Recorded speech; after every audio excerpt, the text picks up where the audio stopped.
Hey everybody, this is a full, complete petrol station build. Well, when I say full, it's converting an old petrol station. My granddad made me a petrol station when I was young out of timber and the available materials, and I absolutely loved it. And now I've been given a little grandson as well, and so I saw it sitting in the shed and thought I really should develop that and refurbish it and fix it up. And needed a little bit of attention, needed a repaint and things. But while I was at it, when my granddad built things, there was no such thing as 3D printers, and there was no plastics and not half the things that there is in today. This petrol station would probably be about 50 years old at this point in time, and I decided that I'd redo it and make it playable, usable and safe for my grandson. In the first week when I started to do it, I was talking to a mate about it, and his grandson also likes cars, so I decided to make a second one, but it'll be made completely from scratch. So the first thing I had to do was pull this apart, because the office area that Granddad had made had a bench in it and things, but you couldn't play in it. You could only reach in from the side, and it wasn't usable. So I decided to take the front out of it and make it a 2-entrance garage. Sort of thinking maybe one of them would be for big cars and one of them would be for small, but I'm going to leave that to the player to decide what he's doing with. So I took out some of the extra timber pieces that had been on the edges and opened it up, and then I took the front end and cut a archway so that it lines up and it's like nice and neat, and you don't see the holes from where the bits that I took out were missing so much.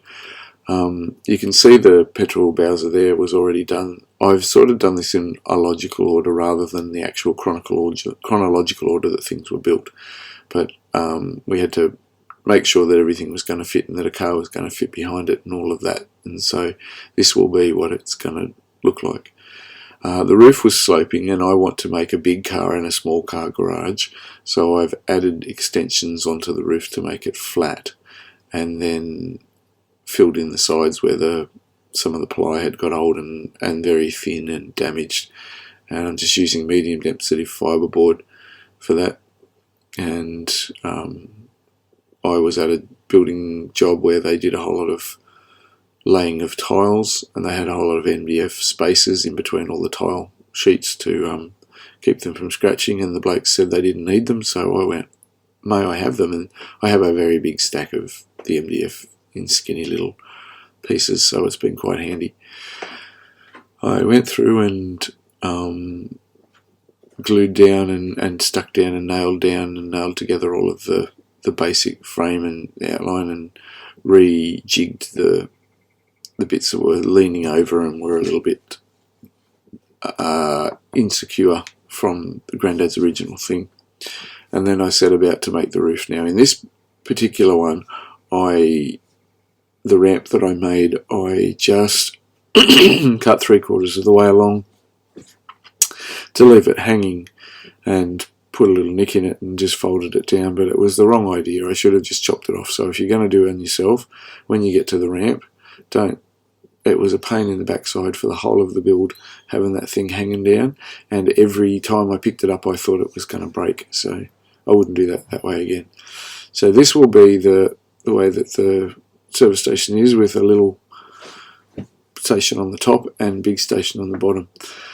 So the next one is, because the base plate was, I had a base plate that was a particular size to be able to do with it, I only made it a single car garage. It's a little bit wider than the smallest one on the legacy petrol station, but I fit it to be similar proportions height-wise and lengthwise because of the walls that I'd 3D printed, and just spaced it out so that there was the same sort of distance on the front, that so that you can put cars in front of it and they can drive easily. The big trucks can drive easily between the Bowser and the front of the garage. As I was doing it, when I thought about the spacing on the board and everything, I ended up moving it a little bit more towards the end up here so that there would be more playable space on the ramp side because I thought if the ramp goes down for the little cars that they might need a side piece to enter by.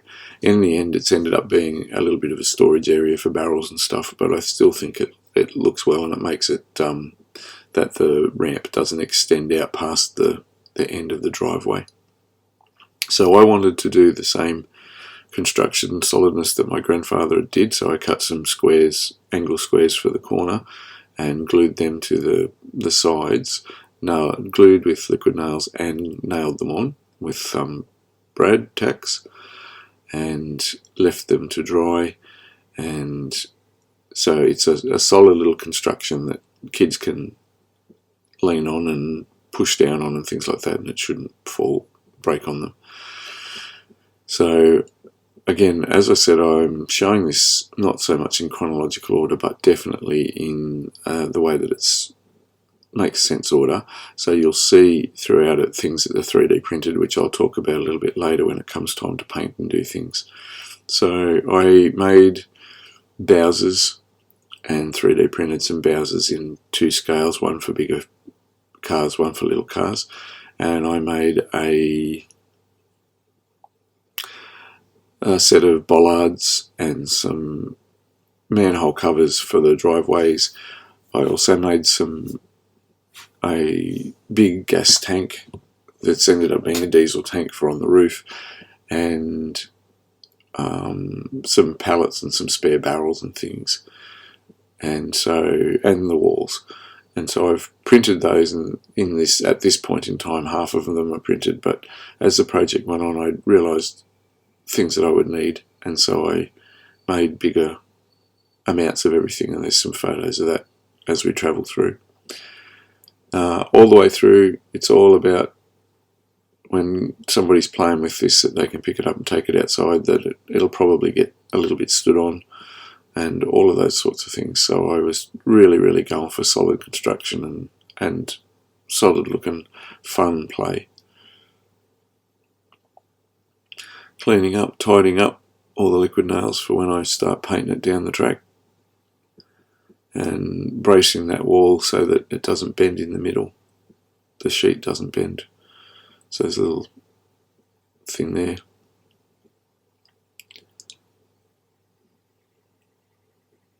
Getting it all square. Alright, this is the petrol Bowsers. There's the big one and a small one. So the single size thing for the big things and a double size one. I also made a Bowser that has only one Bowser on each side for imaginary, whether it's diesel or unleaded or something or other, and I printed it in 2 scales. So the double Bowser, I printed the size for Matchbox cars and Hot Wheels cars, and the other one I scaled up and printed it for the size for big vehicles. I ran into an issue with my printer, which has continued on, and so some of them were a little bit thin and didn't print, and so I've had to pad them out with a little bit of timber. And when I'd printed the first lot, after the first lot, I rejigged the model and made it more supported better and done better. And so the next lot that I printed for the other petrol station B, I supported better, and they printed out better than the first lot did. But I made a little wooden extension to put on it and glued it down, and once they were painted, it's not obvious that it was done.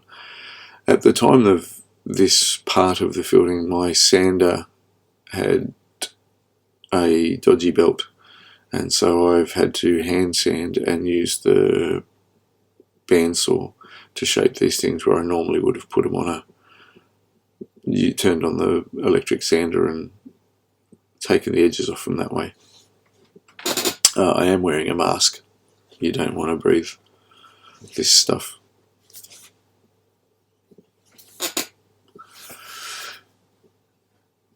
So lots of sanding, getting the angles right, getting it nice so that it looks good on top of the Bowser, and then gluing it on with liquid nails.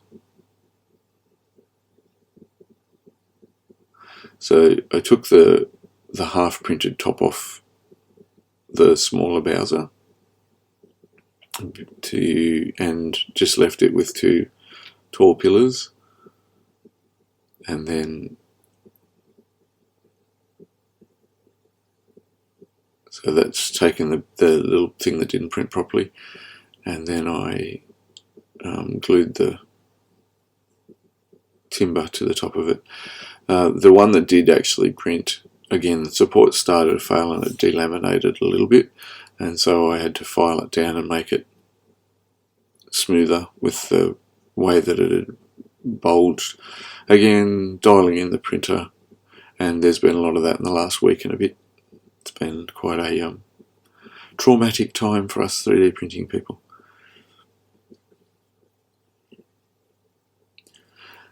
These are the hoses, or some of the hoses, for the Bowsers. I am doing things in all sorts of orders. So I got the hose and we worked out what size it was, and then drilled holes so that the hose would poke down into the top and come out the top for the big Bowser.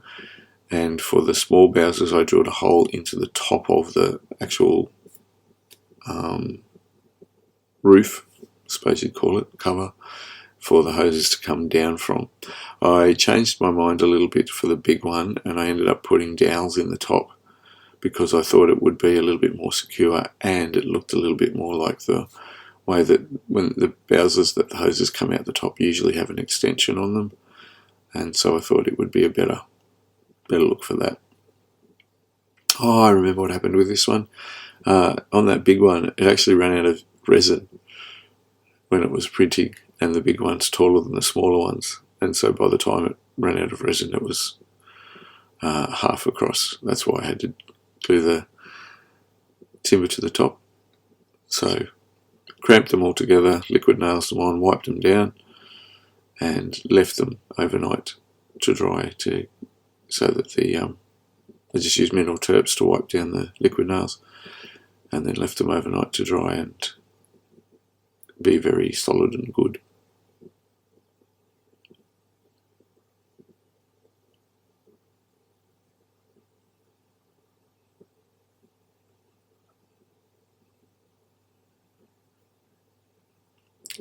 So putting the Bowsers on, I had to get a really fine little drill and drill up into the base of them, and then I cut the pipe to length for all of the Bowsers and super glued them in, and then used a bit of shrinking, the shrink that you put for electrical cables, and heat shrunk it onto them to keep them in place, and it seems to have been fairly effective. This is the walls. I just made a back wall at the different lengths that I needed for the different rooms, and then I went and found some pieces and other things I 3D'd myself, and then pushed them back onto the wall so that when it prints with the pieces all connected somewhere, so they didn't need so many supports. It wasn't exactly supportless build, but there were not a lot of supports required for all of the pieces that were attached to the shelves. And I printed the first lot and then printed a second lot. This was to turn a drink can into a gas cylinder, so I had the supports with the ladder and then 2 end caps and a inspection hatch on the top, and I printed those 2 and did a bunch of sets. This was all constructed in Blender, so all of the things for this job I actually did in Blender. New belt on me sander as the job went on, so that I eventually was getting the sander out and doing it. This is the what do you call it? The signage that's on the front, the great big sign that you'll see if you drive along the highway for each of the buildings. So they're basically the same height, and then this is the putting the manhole covers in. So I used a hole saw to drill out a hole, and then chiseled it out flat, a little bit of liquid tiles, and put it in so it's flush with the floor.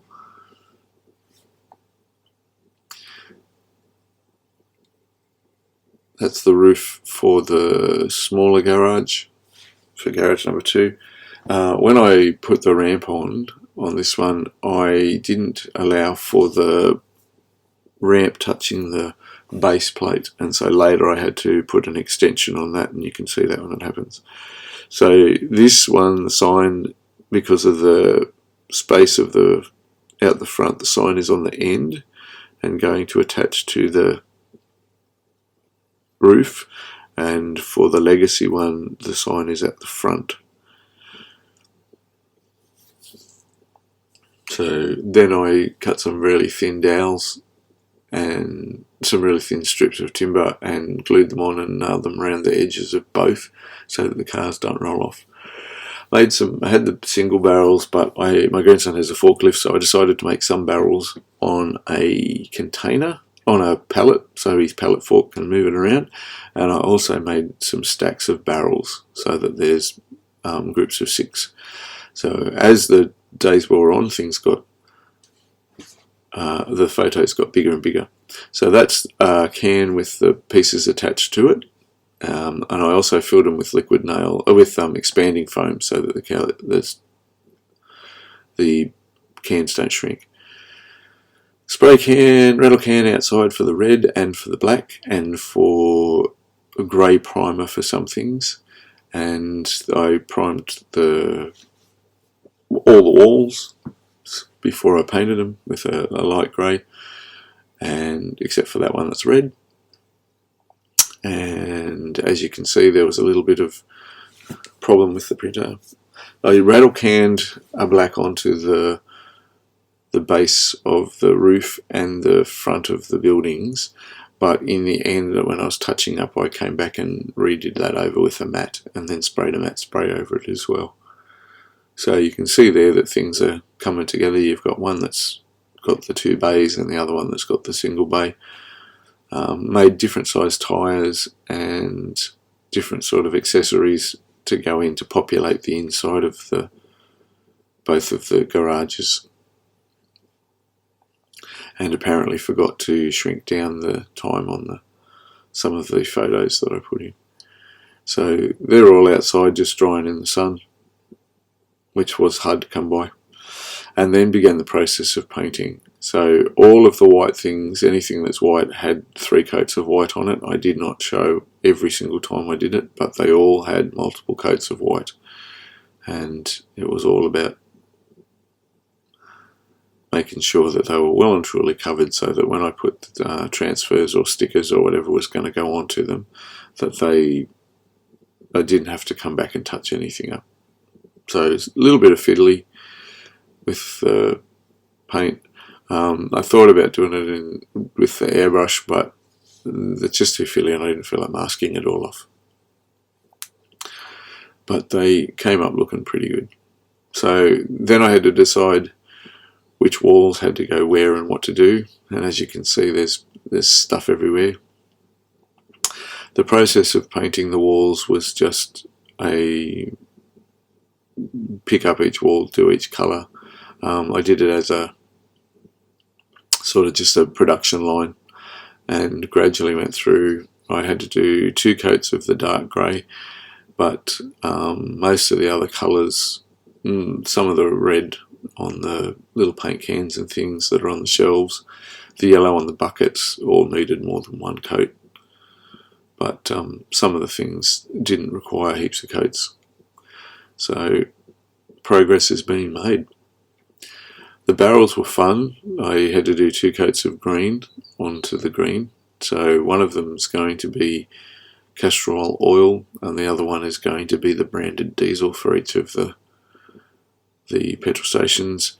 The new petrol station, the young bloke, also has access to diggers, so I thought I'd put him some spare buckets for his diggers that are sitting around at the mechanic's shop.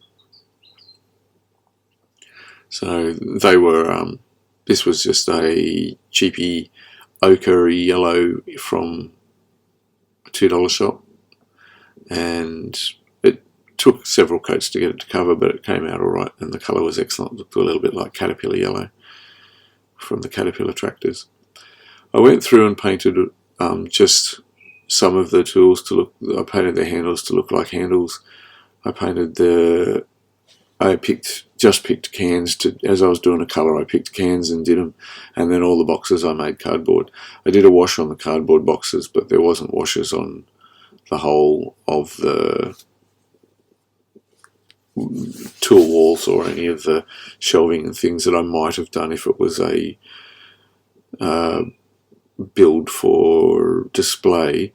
But because it's just for playing, I didn't want the grim, grimy feel to it all. I just wanted it to be fun play. As I said, the painting went and went and went and went and went and went and went, and I made sure that all the sides got good coats and covered up, because if it goes outside and gets put on the grass to be played with, I didn't want it to warp and split and carry on. I had music playing the whole time that I was building, but I don't know what to do for you guys, so it's still me talking. Then I painted the brown on the pallets, so I did a basic paint job on them, and then just did a really, really light wash of a smoke haze, I think it's called, and they looked timbery enough. One of the panels on the back of the Legacy service station had got a bit thin, so I just stuck an extra panel on the outside of it. I got some silver paint for when I was painting the engine block and the cylinder heads that's in the shop, and some of the car parts, and I used the same one to just touch the buckets up so they look like they've been welded a little bit. I then got a brighter silver and painted all of the spanners that are hanging and the screwdriver things and all of the pieces of tool that needed to be bright silver rather than lead belcher. And this is painting the grey in on the supports and the ladder and the manhole on the cans. And then I also, one of the walls I cut the window out of, and then decided that I wasn't going to put it through the wall, so I painted them blue. And I made some little posters. So there's some calendars, there's some posters that you'd find in car dealerships, and there is also the Spider-Man car from a previous build. And that's what the walls look like. Little mechanic's sign at the front. This is a hat tip to a funny home video that was on Hey Hey It's Saturday once, and the funny home video said mechanic on duty drinks diesel, and it's an in-joke, but I just decided to put it in for the fun. So the mechanics in these particular garages are quite mad and drink diesel. So this is where everything started to get pretty exciting, because all of these parts that I'd worked on for a couple of months that's taken the time, this has all been done in between when I'm doing my normal weekly day job and working as a painter and doing the things that I do. And so finally, when I started to be able to glue things together and put things permanently in places, it was fun. Still a bit of a way to go though from here, because everything has to be done in order, and I had to get the Bowsers sorted, and all the bits sort of had to be painted before I could put roofs on. So that's the bigger garage. I printed a whole lot of transfers, and so there was transfers for all of the barrels, and this was a job just sitting down and doing the water slide transfers. And again, as everything got placed, it started to be, there was less things that were grey on the table, more things that were coloured, and there were less things that were 3/4 finished and more things that were finished. So it was always intended to have some barrels that are glued down, and then some spare ones for just play, so that you can actually play with them and move them around and do things with. So some of the barrels are hollow, and some of the barrels have bottoms to them. This is the spare piece that I put on for that ramp, so that the ramp would come, when the cars come down, they'll come off the end and not go clunk, and hopefully not go clunk. There was some product testing, but not heaps. And then I decided to make some little gas bottles, because my granddad had made the two cylinders out the front of the legacy petrol station were his Bowsers, but they were because I have access to 3D printing and have made the Bowsers. I thought, what can I turn them into? And I decided if I round them off, I could make them gas bottles. And then I decided, oh well, I'm going to make some gas bottles for the other one as well. So turned a bit of dowel with the sander and 3D printed some gas bottle tops, painted them all up and glued them on, and also made some transfers for them, so that they are the gas bottles that we have at our gas things. This was the assembling of the roof onto the little gas station and putting in the signage. Because of the railing and the way that it fits, I had to make a little piece to go on.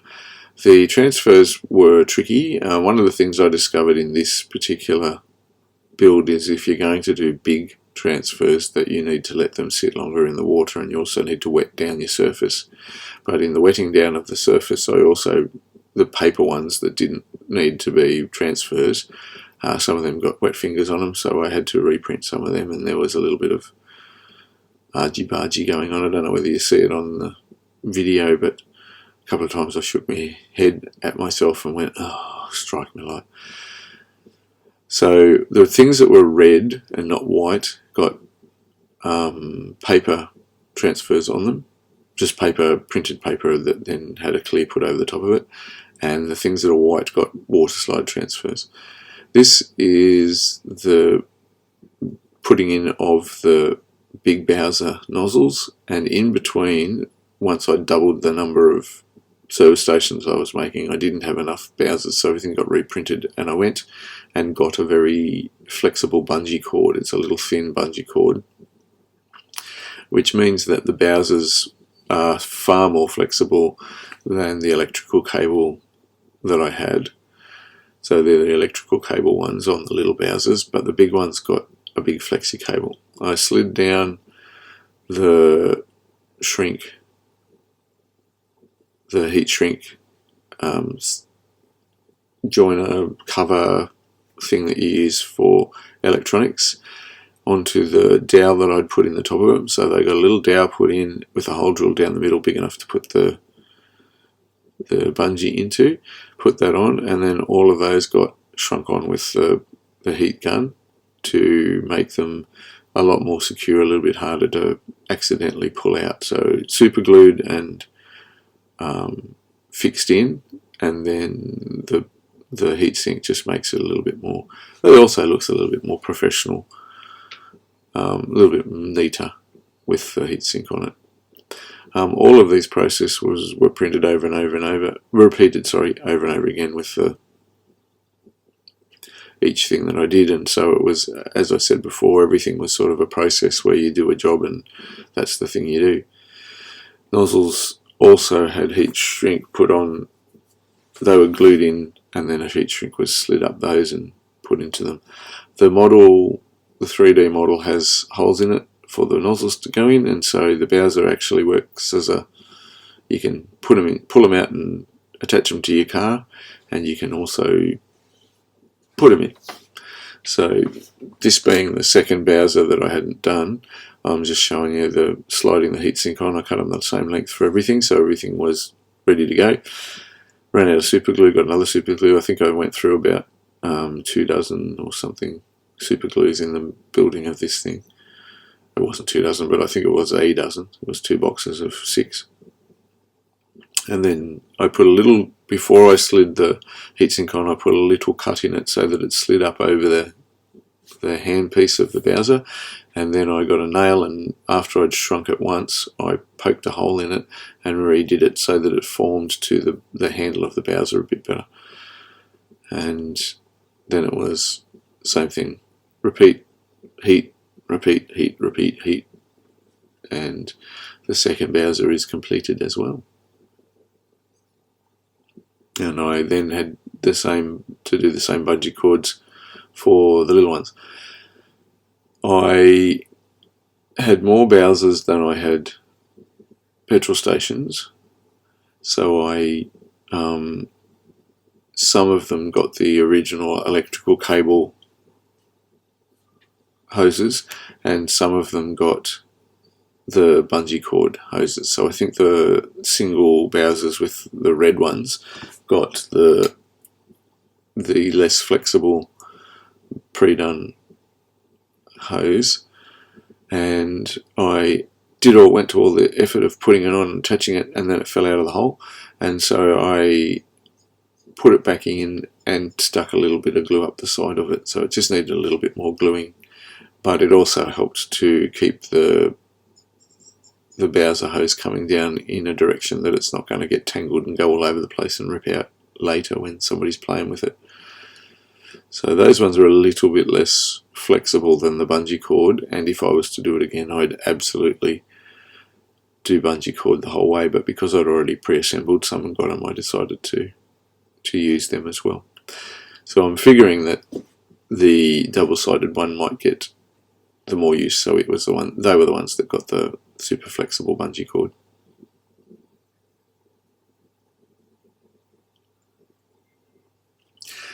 While I was doing this, there was one day that I was talking to a checkout operator at our supermarket, and I found out that she was in Hot Wheels cars, and so it turned out that I was only going to have one white Bowser and one red Bowser for each of the petrol stations, and so I made her a little single Bowser petrol station platformy thing.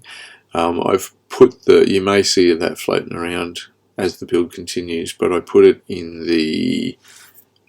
at the end of the video as a complete. I edited it, and so it's a complete little thing by itself when we get there. After all of the bungee cords were put in to the petrol station Bowsers, I did the same process for putting the Bowser nozzles on as I've done for all the other things, and put the Bowsers on and heat shrink them down. And it's made them, so far in the month that they've been out and about, I haven't had any breakages yet. And our grandson is 2.5, and so his fine motor skills are developing, and they have been played with. So there they all are, put together and ready to go.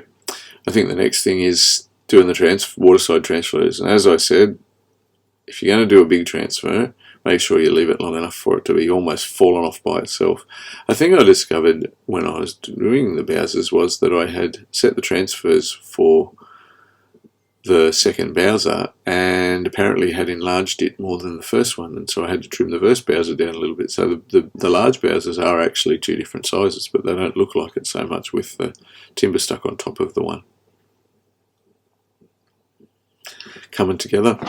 After I did the water slide transfers, I had some stickers with the dollar amounts that are on each Bowser, and I did different values for each one. When they printed really small, you couldn't absolutely tell the different dollar values, but they were there. Some of them were expensive, some of them were cheap, and the prices of the petrol, I actually lived in a time where where petrol was some of these prices, so it was quite fun doing 25 cents and 28 cents instead of $2.11 and $1.98 and things like that.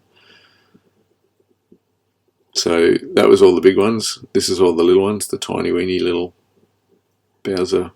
And I just put a little bit of PVA wood glue, dropped that in over the paint because the paint's acrylic, the glue sticks to it fine.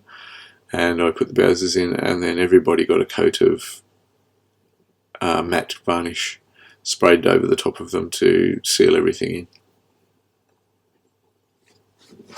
And there you go, Bowser's complete.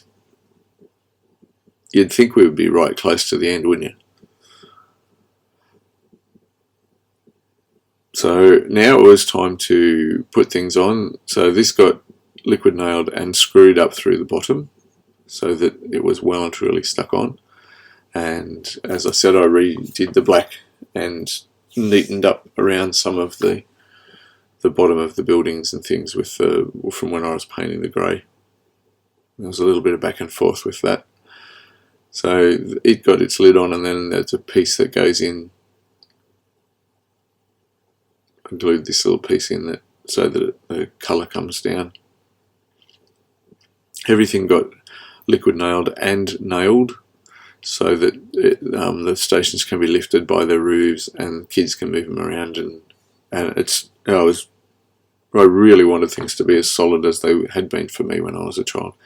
Now we're up to the fun bits where it's figuring out where all the pieces are going to go and lining them up for cars. Now there is a test car that you'll see back and forth here, a little blue Matchbox car, and during the course of the building of this I felt sorry for it, and so again at the end of this video I went and found what it would have looked like when it was new and 3D modelled and printed the missing bit.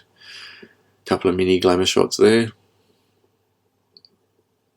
So each of the bows has also got a block of wood. I've hollowed them out to print them, but I wanted them to be super secure, so I put a block of wood inside of them, cut a little piece and fitted it inside of each of the bowsers, so that when I put the liquid nails on them there was enough to glue to the base plates and on the bottom ones to be able to screw up through and into to keep them well and truly stuck on.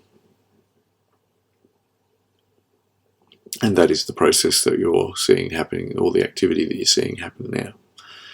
Is the boards being cut and the liquid nails getting put into them.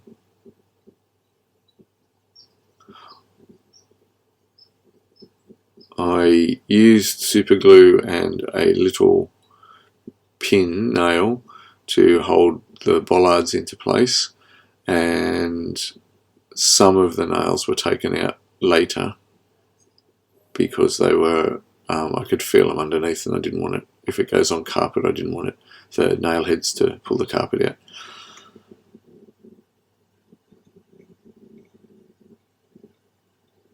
It was interesting working with some of it being traditional timbry sort of things and other stuff being 3D printed resin.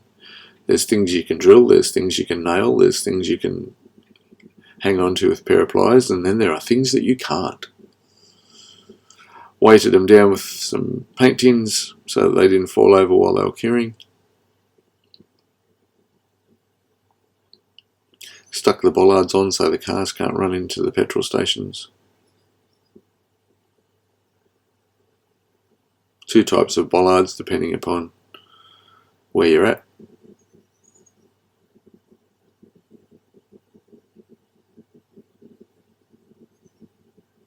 And then onto the carousel to make it a bit easier to do. Lid on for the legacy servo, and again nailing it down to the bits where I could nail it to make sure that it stays together and that you can lift it. This thing weighs about, it's probably close to 8 or 9 kilograms because of the weight of the timber and stuff that's in it. But again, solid. You can play it, and he does. And all of his cars have parties on the roof. So I've been told it's a party. They have a diesel party. So some of the models I stuck down and stuck in place, trying again not to limit where the cars can actually go.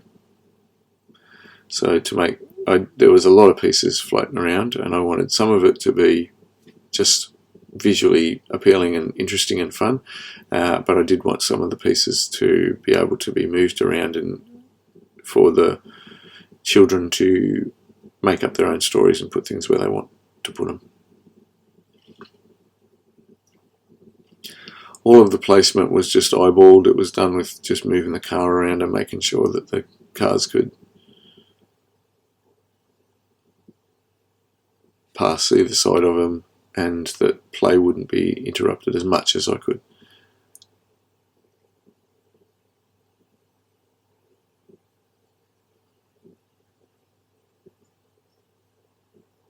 There you go, bits and pieces. I'd forgotten the manhole covers, and when I was doing the small petrol station, the single Bowser Hot Wheels one, for the girl at the supermarket, I realised that I hadn't painted the manhole covers on anybody, so they all had to get done. So after that, I had printed some graffiti, because we have graffiti artists on petrol stations sometimes. I kept in mind that these are children's toys, so we got very tame graffiti, but we did get a Banksy's rat stuck there on the back, and I just went online to a online free graffiti generator and generated some graffiti to go onto the service stations just for fun. So one of them is the graffiti of the painter who's the grandfather of the boy. So there's his painting thing with the QR code that will, if they use it, get you to this video when I upload it. So this is just a little bit of fun. I found an explosion and a couple of eyeballs and things, and here's with all bits and pieces stuck around, there's bits glued on and not. This is just your spin around of this one, showing you the way that it all turned out. So some of the things are glued down and stuck, and other things are playable, so that children can have, I hope, fun with this garage. And I hope you really like my high-tech turntable there. You can't see that's not a hand that's turning that there. That's a really high-tech whiz-bang latest technology one, that one.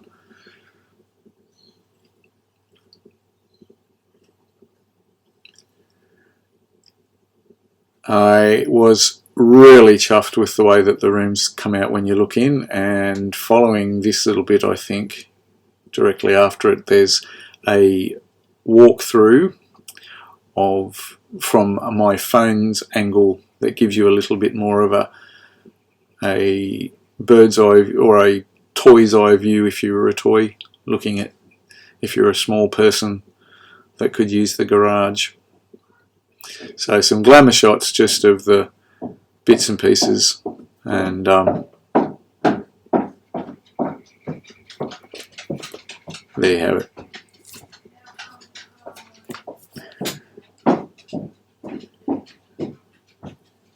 Different graffiti shots, and just, it's lovely. I like it. It's fun. That shows you the heat shrinks there and how well they moulded to the cables, and what you get if you get down low and look in. Various bits and pieces. That just makes it interesting. So that's one done, and that was the one that was done from the beginning. So here's a bird's eye view of a camera's eye view of small person if they were only a couple inches tall.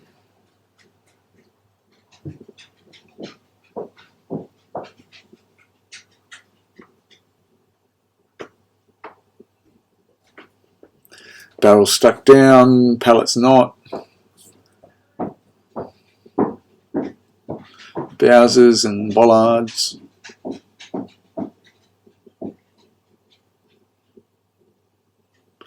If you go out and around and up the ramp, small car, up to the small car petrol station at the top with its Bowsers and alternate fuel. You can decide for yourself whether you want it to be diesel or whether you want it to be unleaded petrol or carrot juice. I don't mind. On my grandson's one, that's apparently where the party happens though. So this is doing the transfers for my grandson. So this is the legacy petrol station. Same process, just making sure that I put them in the water for a longer time.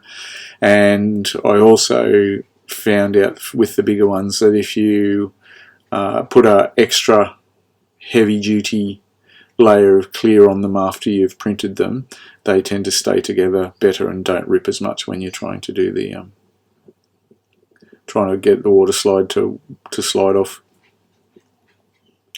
So anyway, this process has been, for me, was a lot of fun. It did take a lot of weeks, so I had to do it in between general working, and there was a couple of other jobs that came up with it all. And there was no lack of motivation, but it took me a bit of time in between my doings to get here and get it all together. I'm really glad that I did do the job, and he has absolutely loved playing with it. He plays with it a lot. In the 3 or 4 weeks that he's had it, he's only had one Bowser nozzle bust, and I was able to glue that back together. And he's, as I said, he's little. He's only just not even 3 yet, but he's already started playing with it and enjoying it. Lots of things to look at, lots of things to do. Glamour shots of that one too. And I hope you've really enjoyed watching the build. It's a complete build, and I know it's a long video. Here is a walkthrough also from bird's eye view. It's not bird's eye view, stop saying it, Pete. It's a small mobile phone camera if you were a tiny person's eye view. I hope you've really enjoyed seeing it done. I hope that I would encourage anybody that wants to have a go to the process. Is fun if you feel like just doing something, and especially if you've got somebody that's into cars and trucks and liking it. I was very grateful to be able to restore something that I had lots of fun with as a kid, and to be able to use some of the original bits. It's because the whole building was so solid, and Grandad did a really good job of putting it together for me. It was just nice to be able to reuse his parts, that some bits are a bit clunky, but everything will be playable and usable and doable, and that the young fella has actually embraced it. And most days when he's up here, it's on the carpet and he's driving things up and down it and around it. And as I said, the cars all apparently have a party on the roof, and they have their diesel party and drink diesel on the roof. There's the little car that was just one of my Matchbox cars that's been used for size. I went and found what this is called. It's actually called the Pie-Eyed Piper car, and he had a big engine. And so after I'd done all of this, I did actually